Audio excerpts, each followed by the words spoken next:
This video was made possible by Wix. If you're ready to create a website, head on over to wix.com/go/infographics2019 to try out one of their premium plans right now. The dating landscape sure has changed a lot. Back in the day, a person might place an ad in the personals part of the newspaper, something like avid reader, vivacious vixen, seeks intelligent Prince Charming for nights out in the city. Then the girl would wait a week for a timid reply. These days, you can scroll right or left on a plethora of unashamedly enhanced photos, reading things like "no hookups and no dick pics please." People in the past also had to pick up courage and approach potential dates in bars. These days, even the shyest creature can act like a Don Juan within the safety of a dating app.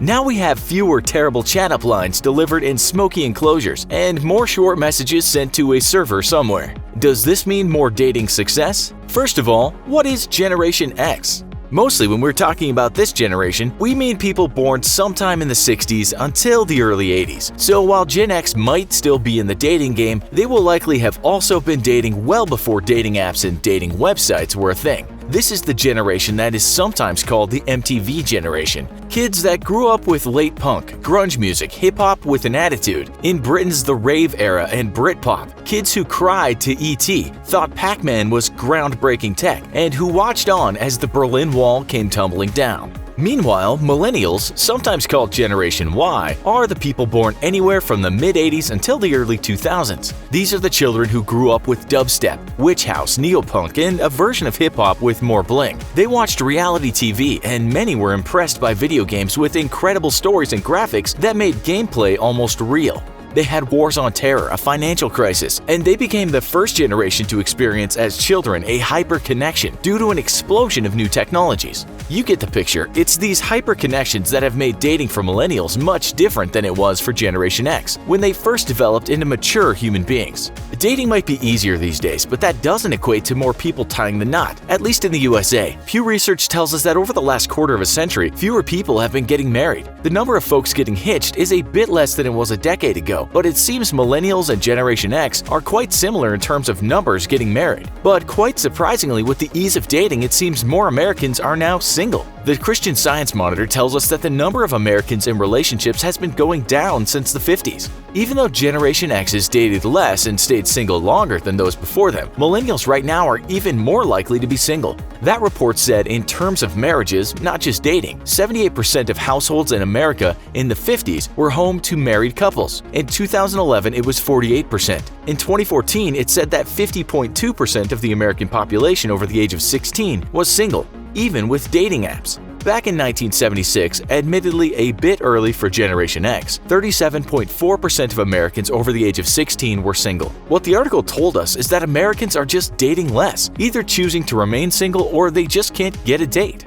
Even though more people are single, many folks are actually using dating apps. They are joining the buffet, so to speak, but are taking their sweet time to eat something. Pew Research tells us that in 2013, 10% of Americans aged 18 to 24 were using dating apps or dating websites. In 2015, that rose to 27%. It's about 40% for all American adults. And all 47% of Americans in the dating game said that using the technology is an easier way to meet people than the old school approach. So why are people dating less? Sociologists tell us that one of the reasons is more people are chasing their careers. Getting married young and getting stuck with kids is hardly the best way to get ahead as a professional or entrepreneur. The younger generation also wants to see the world. We might look at international travel, something for many Gen Xers wasn't easy. Back in the 80s or 90s, visiting the beaches of Goa or getting wasted in Bangkok's red light district was for quite daring travelers.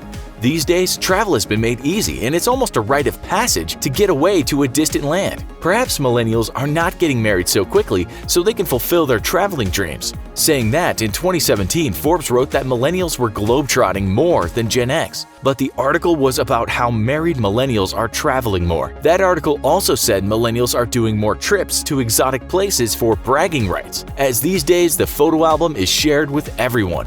Total strangers often, on platforms such as Facebook and Instagram. While Gen X enjoyed classic road trips like the often lampooned Griswold family, Millennial families are taking travel to a whole other level, concluded the article. So in terms of dating, we might say that work ambitions and adventure are two big reasons Millennials are more single than Gen X's.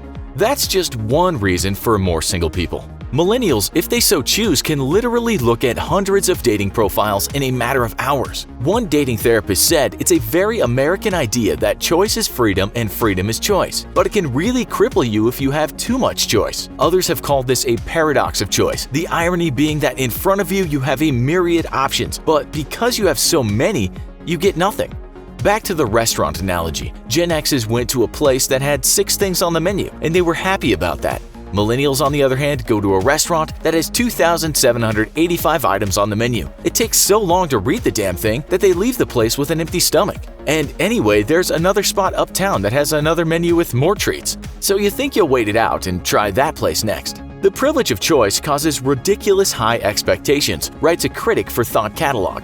Add to that some people actually believe their online persona and edited photo is really them. They're too good to be true, and if they keep this illusion up, they can keep sending messages to others that are doing the same thing. If they stay in the bubble, they can keep getting attention, but if they have to show their true selves, the bubble bursts and the illusion is revealed as a kind of magic trick. Some people prefer to stick with the illusion.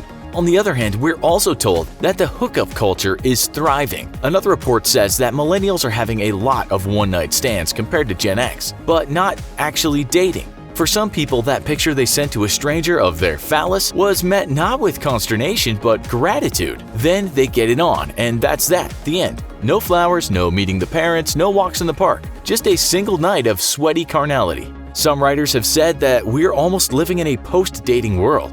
That's not to say Gen X is not part of this too, but that it's been normalized for millennials. They've grown up with this, it's not unusual, whereas Gen X might be still reminiscing about the days when they made someone a mixtape starring Nirvana and the Butthole Surfers. Perhaps some of that generation might think dating sites have made dating a little less romantic. Instead of a mixtape these days, it's more likely to send someone a picture or video of themselves. We might ask if such narcissism has made dating less attractive for some Gen Xers. As you know, we're told that around 40% of Americans in total use online dating apps and sites. According to one report, women get the most attention when they are 21, but they get more actual pursuers when they reach 26. Men, on the other hand, can stay popular in older age.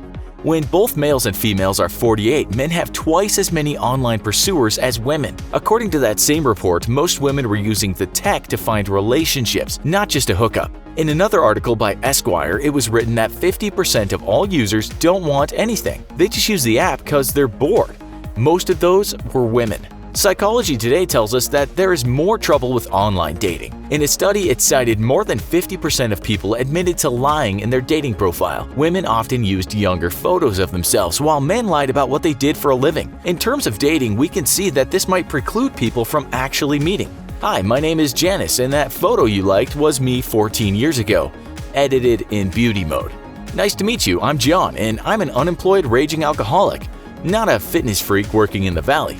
You've never had this problem when Gen Xers were dating as youngsters. The same article said that another problem when people are not face-to-face is that they can act without manners. Women should be aware that they will probably receive rude and disgusting messages from horny guys, sexual propositions and requests, dick pics, and a lot of creepy vibes, it said, which is something most guys don't do in public.